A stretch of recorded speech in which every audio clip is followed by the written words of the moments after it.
ॐ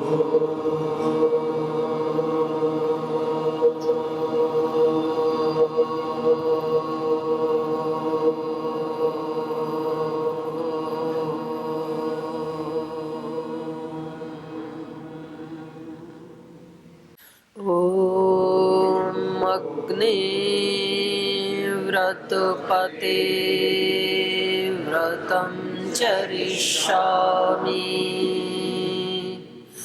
तच्छकेयं तन्मे राध्यताम्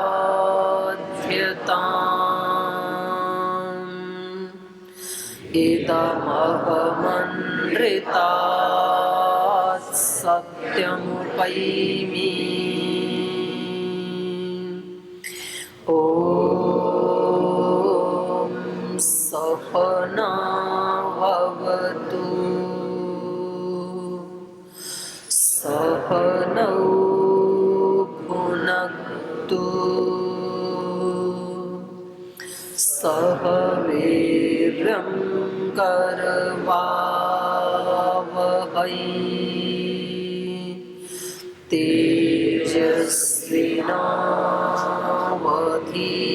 तेजस्विनावधीतमस्तु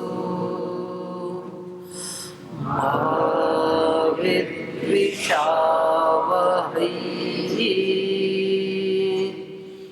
ॐ शान्ति शान्ति शान्तिः।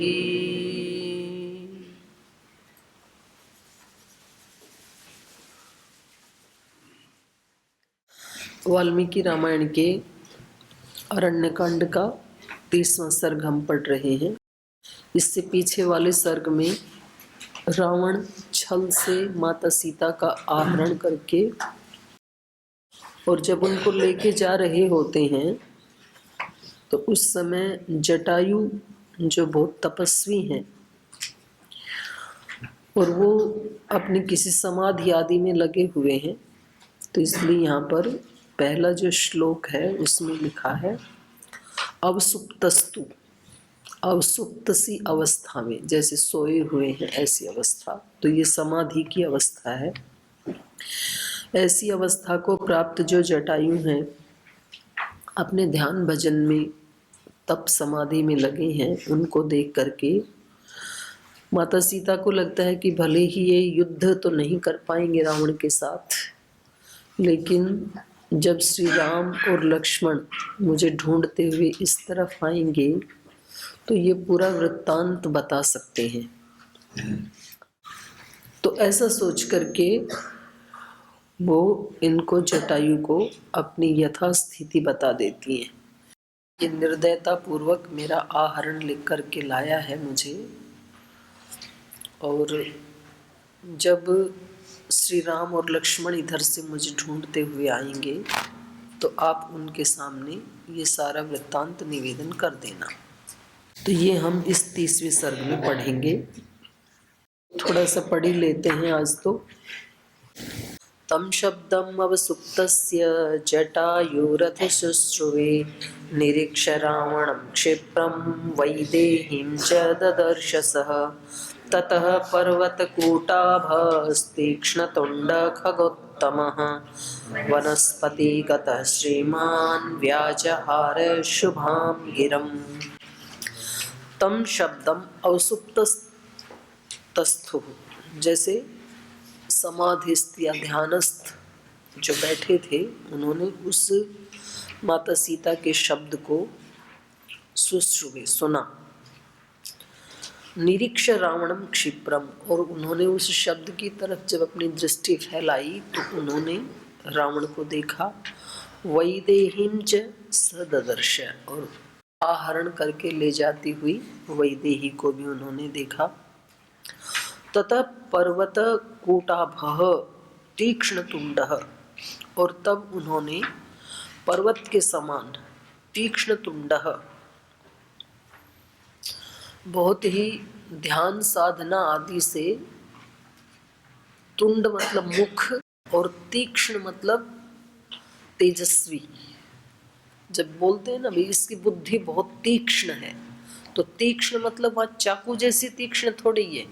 तीक्ष्ण का मतलब होता है फिर वहाँ पर बहुत कुशल है, बहुत तीव्र बुद्धि है उसकी। तो ऐसे ही यहाँ पर इनका मुख, तीक्ष्ण शब्द का अर्थ कोई ऐसे कर लेते हैं कि उनकी चोंच बहुत पैनी है, ऐसा अर्थ नहीं है यहाँ पर। तो तुंड का अर्थ है मुख, और तीक्ष्ण का मतलब है तप से जिन्होंने अपने आभा मंडल से जिन्होंने अपने आप को तेजस्वी बनाया है, ऐसे खगोत्तमः वनस्पति गतः श्रीमान, क्योंकि वो कहीं वट वृक्ष आदि ऐसे किसी वृक्ष के नीचे बैठ करके साधना कर रहे हैं। तो उस दिन भी मैंने बताया था, एक होती हैं औषधि, एक होती हैं वनस्पति। औषधियाँ उनको कहते हैं जिनका फल पकने पर उनका अंत हो जाता है, जैसे गेहूं जो आदि जैसे फल आते हैं, फल पकते हैं तो फिर उसकी कटाई कर लेते हैं, उसके आगे नहीं चलते हैं। और वनस्पति उनको कहते हैं जिनमें सीधे फल आते हैं, पुष्प नहीं आते। तो वट वृक्ष है, जैसे पीपल है, तो ऐसे ही किसी पवित्र वृक्ष के नीचे वो बैठे होंगे, इसलिए कहा वनस्पति गत श्रीमान शुभाम गिरम व्याजहार। उन्होंने अपनी शुभ वाणी में जब उन्होंने उस दृश्य को देखा तो पहले तो बहुत मधुरता से, बहुत पवित्रता से ही उन्होंने रावण को समझाने का प्रयास किया। दशग्रीव स्थितो धर्मे पुराणे सत्य संशयः भ्रातस्त्वं निन्दितं कर्म कर्तुं नाहर्षि साम्प्रतं। राजा सर्वस्य लोकस्य रामो दशरथात्मजः धर्मपत्नी सीता तस्य यां त्वं हर्तुं इहेच्छसि। कथं राजा स्थितो धर्मे परदारान् परामृशेत् रक्षणीया विशेषेण राज्यदारा महाबलः। निवर्तय मतिं नीचां परदाराभिमर्शनात् न तत्समाचरेत् धीरो यत्परोऽस्य विगर्हयेत्। धर्मम् अर्थं च कामं च शिष्टा शास्त्रेष्वनागतं व्यवस्यन्ते न राजानो धर्मं पौलस्य नन्दन। दशग्रीव स्थितो धर्मे पुराणे सत्य संशय। तो वो मधुरवाणी में उनको कहते हैं, हे दशग्रीव, हे रावण, आप तो सत्य संशय धर्मे स्थित, आप तो सत्य प्रतिज्ञ हैं और पुराणे धर्मे स्थित। पुराण मतलब यहाँ सबसे पुराना अर्थात सनातन धर्म। आप तो सनातन धर्म का पालन करने वाले हैं, आप तो सत्य का आश्रय लेने वाले हैं। भ्रातः त्वं निंदितम कर्म कर्तुम न अर्हसि सांप्रतम। इसलिए भाई सांप्रतम, जब आप इतने बड़े पद पे बैठे हैं, आप पुराण धर्म का, सनातन धर्म का मर्म भी जब जानने वाले हैं, तो हे भाई सांप्रतम त्वम, तो अब इस समय आप निंदितुम कर्म कर्तुम न अर्हसि, तो ये निंदित कर्म आपको नहीं करना चाहिए। निंदित कर्म तो किसी को भी नहीं करना चाहिए, लेकिन जो धर्म के बारे में जानते हैं उनको तो बिल्कुल नहीं करना चाहिए, क्योंकि उनको पता है उसका फल क्या मिलने वाला है। फल तो दोनों को ही मिलता है, नहीं जानते उनको भी मिलता ही है, लेकिन फिर भी वो ये कह सकते हैं कि जी हम तो जानते नहीं थे इसलिए हमने कर दिया। लेकिन जो जानते हैं, जो शब्द विद्या में जानकार है, विद्वान है, रावण तो विद्वान है शब्द विद्या का, तो जान करके भी यदि आचरण नहीं करते हैं तो उसको दोष ज्यादा लगता है। एक तो होता है ना छोटा बच्चा जो अनजाने में भूलें करता है तो भी माँ डांटती ही है, पिटाई करती है, लेकिन वही भूलें अगर वो बड़ा होके भी करे तो फिर उसको अपराध माना जाता है, फिर उसको भूल नहीं माना जाता है, तो उसका दंड फिर कुछ ज्यादा होता है। तो कुछ लोग तो धर्म के मर्म को, शास्त्र के मर्म को, सत्य क्या है, असत्य क्या है, ठीक क्या है, गलत क्या है, इसको जानते ही नहीं है, क्योंकि उनको बेचारों को ऐसी शिक्षा नहीं मिली। आज की जो शिक्षा व्यवस्था है वो एक अलग प्रकार की शिक्षा व्यवस्था है। तो एक तो वो दोष करें तो भी फल तो मिलता ही है, मिल ही रहा है। लेकिन एक यदि कोई गुरुकुल के या आश्रम के व्यक्ति जिन्होंने इस सारी विद्या को पढ़ा है, रोजाना पढ़ रहे हैं, रामायण पढ़ रहे हैं, वेद पढ़ रहे हैं, दर्शन पढ़ रहे हैं, उपनिषद पढ़ रहे हैं, गीता पढ़ रहे हैं, और फिर वो ही दोष कर रहे हैं जो बाहर वाले लोग करते हैं, तो उनको दंड थोड़ा ज़्यादा मिलेगा। क्योंकि वो तो जानते हैं कि ये चीज़ गलत है, और गलत जानते हुए जब गलत आचरण कर रहे हैं तो फिर उसको भूल नहीं कहते, फिर उसको पाप कहा जाता है। तो इसलिए यहाँ पतंजलि विश्वविद्यालय में तो श्रद्धेय स्वामी जी महाराज ने ये नियम ही बना रखा है, वे यहाँ रहने वाले भी अगर इस तरह की भूल करेंगे तो बचाव कहाँ होगा। तो कुछ चीज़ें यहाँ पर तय की हुई हैं। अगर कोई भी बच्चा, चलो आप तो 2 वर्ग बैठे हैं यहाँ, संस्कृत फिलोसफी, इसमें तो 99% नहीं ही करते हैं, बट दूसरे भी जो विश्वविद्यालय के छात्र छात्राएं हैं, अगर कोई नशे का किसी भी प्रकार के किसी मादक द्रव्य का सेवन करते हुए पकड़ा गया, बीड़ी, सिगरेट, गुटखा, पान, मसाला, तो उसको निष्कासित कर दिया जाएगा। जबकि बाहर की दुनिया में तो वो बहुत छोटी सा अपराध है, सामने सामने खाते हैं लोग। या चरित्र की कोई भूल, हमारे यहाँ चरित्र की भूल का मतलब है, भाई बहनों का हमने एक अलग अलग डिपार्टमेंट बना रखा है, क्लास के अतिरिक्त उनका भोजन भी अलग बैठ करके खाने का।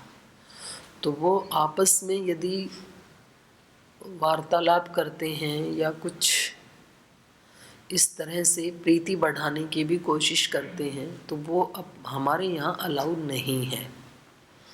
तो उनको हम फिर भेज ही देते हैं, भाई आप जाओ, आपका पढ़ाई में मन तो है नहीं।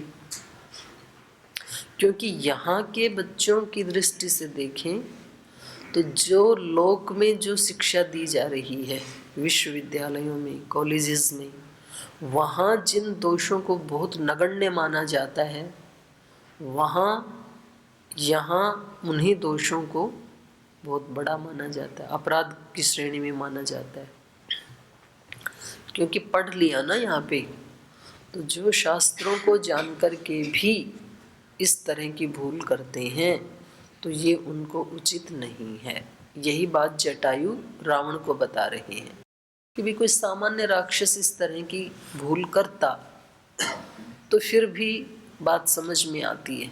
लेकिन आप पुराण धर्म में स्थित हैं, सनातन धर्म के मर्म को जानते हैं, आप सत्य संश्रय, सत्य का आश्रय लेने वाले हैं। राजा तो हमेशा सत्य में प्रतिष्ठित होना ही चाहिए।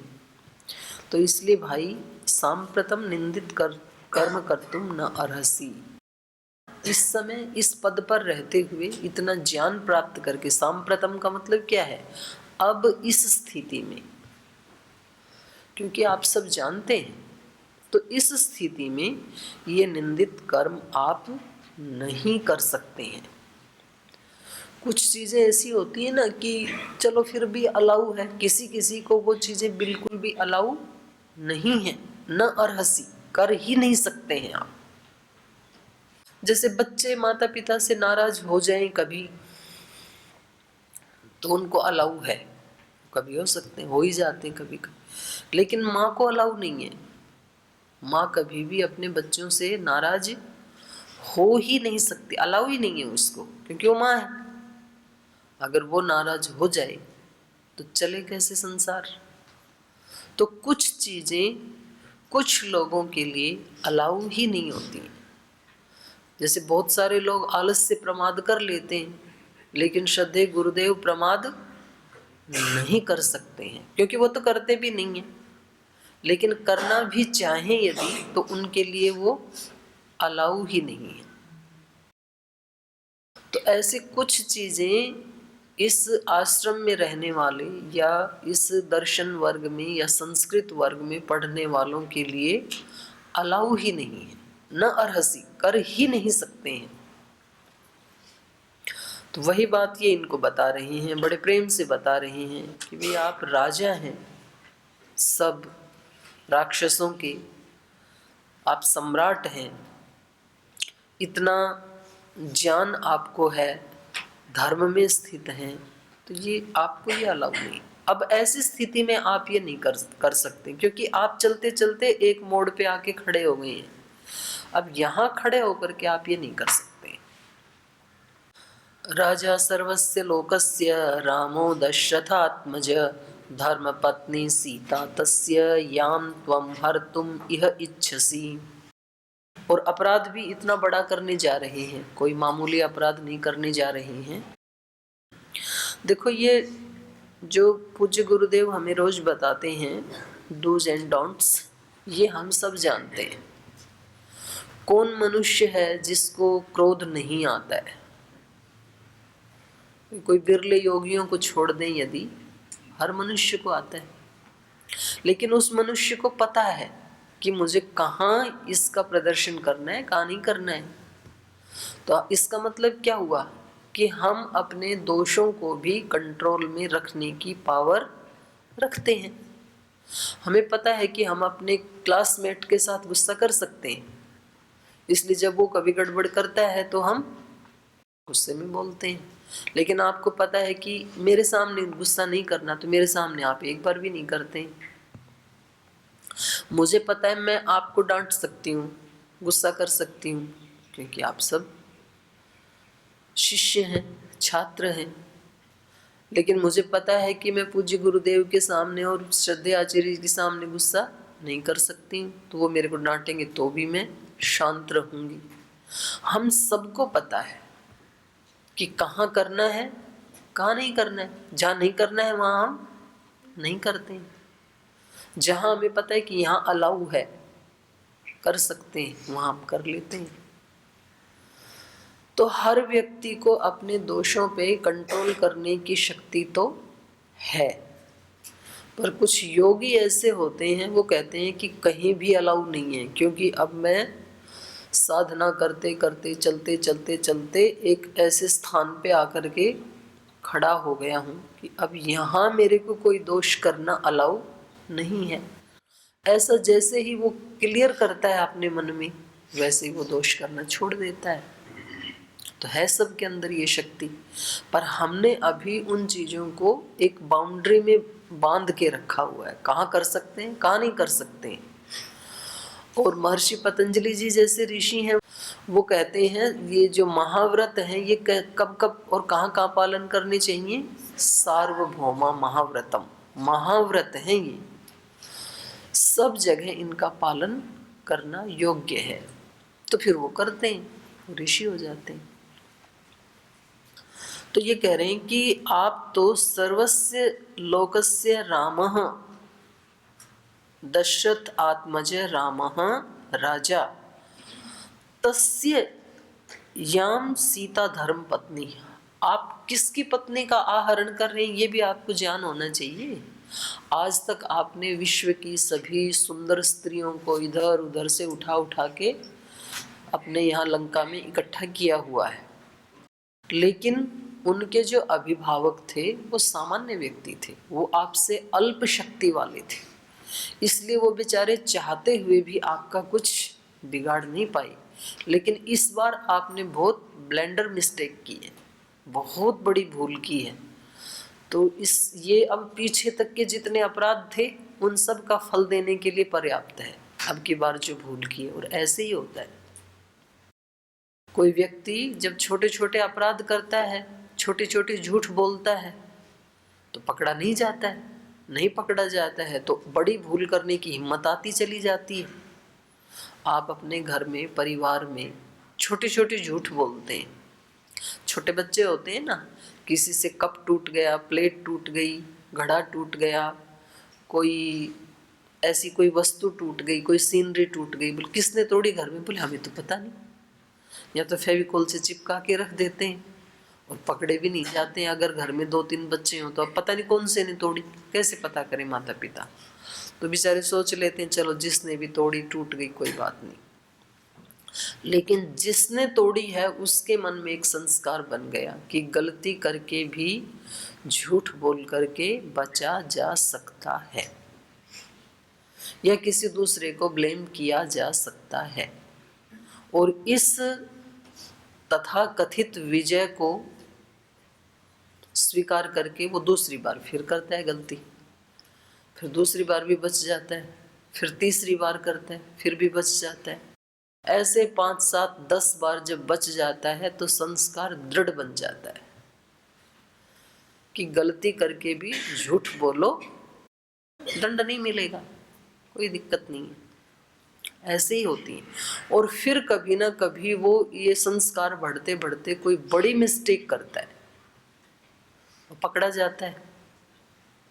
तो अब की बार तो एक ही मिस्टेक की थी और पकड़ा भी गया, तो दंड एक का मिलना चाहिए था, लेकिन एक का नहीं मिलता।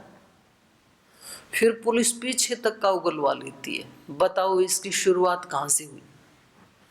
तो बोल जी शुरुआत तो मेरी माँ को बुलाओ, वहाँ से हुई थी। जिस दिन मैं किसी स्कूल से पेंसिल चुरा के लाया था और मेरी माँ ने देखी थी, अगर उसी दिन मेरी माता जी मेरे को डांट देती तो मैं यहाँ आज इस चोरी में नहीं पकड़ा जाता। तो पीछे तक का दंड देती है फिर पुलिस उसको। रावण आज तक जिसकी भी बहन बेटियों को उठा करके लाया है, वो बेचारे साधारण व्यक्ति थे। कोई भी इस चीज़ को सहन नहीं कर सकता है कि कोई ज़बरदस्ती किसी की माँ बहन बेटी को उठा करके ले जाए, लेकिन क्योंकि बेचारे गरीब हैं, लाचार हैं, तो कुछ भी कर नहीं पाए। लेकिन आज इन्होंने बहुत बड़ी भूल की है, तो जटायु उनको वही समझाना चाह रहे हैं कि जो महाराजा दशरथ के आत्मज हैं, क्योंकि महाराजा दशरथ का भी बहुत बड़ा नाम था उस समय तीनों लोकों में, तो बोले ये महाराजा दशरथ के पुत्र हैं। सर्वस्य लोकस्य राजा दशरथ आत्मज राम, सब लोगों के जो राजा हैं, क्योंकि चक्रवर्ती सम्राट थे और चक्रवर्ती सम्राट केवल भूमि के जो देश हैं उसी के नहीं थे, स्वर्गलोक आदि में भी उनका आना जाना होता था। तो देवासुर संग्राम जब हुआ था इंद्र के साथ, उसी में तो कैकेयी ने ये वरदान मांगा था। तो सभी लोकों के जो राजा हैं, सब लोकों पर जिन्होंने विजय प्राप्त की है, ऐसे महाराजा दशरथ के आत्मज हैं श्री राम। और उनकी जो पत्नी तस्य याम धर्म पत्नी सीता त्वम हर्तुम इह इच्छसि। सोचो आप उनकी पत्नी का आहरण करना चाह रहे हैं जो तीनों लोक के सम्राट हैं, जो तीनों लोकों के राजा हैं, तो कैसे लड़ पाओगे उनसे? कथम राजा स्थितो धर्मे परदारान परामृशेत रक्षणीय विशेषेण राजदारा महाबलः। बोले आप तो राजा हैं और कोई राजा धर्मे स्थित राजा, धर्म में स्थित, राज धर्म में स्थित, अध्यात्म धर्म की बात छोड़ो, पर राज धर्म जिस गद्दी पे आप बैठे वो भी तो एक धर्म है, राजा का भी तो धर्म है। तो धर्मे स्थितो राजा परदारान कथम परामृशेत, जो स्वयं न्याय की गद्दी पे बैठा है वो दूसरे की पत्नी का स्पर्श कैसे कर सकता है? राज धर्म में स्थित कोई व्यक्ति, क्योंकि वो तो दंड देने वाला है ऐसा काम करने वालों को, राजा तो न्यायकारी होता है। तो धर्मे स्थित राजा कथम परदारान परामृशेत विशेषण रक्षणीय राजदारा, क्योंकि राजा के लिए उसके राज्य की जितनी भी पत्नियां हैं वो सब उस राजा के द्वारा रक्षणीय, रक्षा करने के योग्य हैं। यही राजधर्म है। राजा के लिए जो प्रजा होती है वो अपने पुत्र पुत्रियों की तरह होती है। तो इसलिए जो अच्छे राजाओं का वर्णन आता है तो वो यही होते हैं, प्रजावत्सल। वो राजा कैसे थे? प्रजावत्सल, धर्मवत्सल, न्याय प्रिय, ये विशेषण लगते हैं राजा के सामने। तो ये कह रहे हैं विशेषण रक्षणीय, आपको तो विशेष रूप से रक्षा करनी चाहिए। अगर कोई दूसरा भी किसी महिला को इस तरह से स्पर्श आदि करे, कुछ उनके साथ अनुचित व्यवहार करे, तो हे महाबलशाली, आपको तो विशेष रूप से रक्षा करनी चाहिए राजदाराओं की। जो भी आपके राज में महिलाएं हैं उनकी आपको तो रक्षा करनी चाहिए, लेकिन आप तो स्वयं ही दुष्कर्म करने पे चल पड़े हैं, तो ये आपके लिए शुभ नहीं है। तो क्योंकि ये योगी हैं, साधक हैं, इसलिए पहले साधना की भाषा में ही इनको समझा रहे हैं।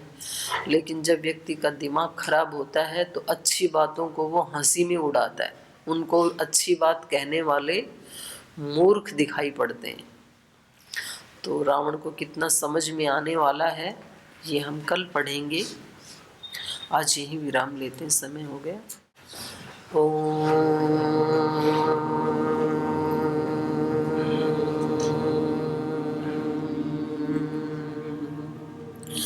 शांति शांति शांति। श्री गुरुभ्यो नमः। राम का गुणगान करिए, राम का गुणगान करिए। राम प्रभु की भद्रता का, सभ्यता का ध्यान धरिए, ध्यान धरिए। राम का गुणगान करिए, राम का गुणगान करिए। राम के गुण गुण चिरंतन, राम के गुण गुण चिरंतन। राम गुण सुमिरन रतन धन, राम गुण सुमिरन रतन धन। मनुजता को कर विभूषित, मनुज को धनवान करिए, ध्यान धरिए। राम का गुणगान करिए, राम का गुणगान करिए। राम प्रभु की भद्रता का, सभ्यता का ध्यान धरिए, ध्यान धरिए। राम का गुणगान करिए, राम का गुणगान करिए। राम का गुणगान करिए।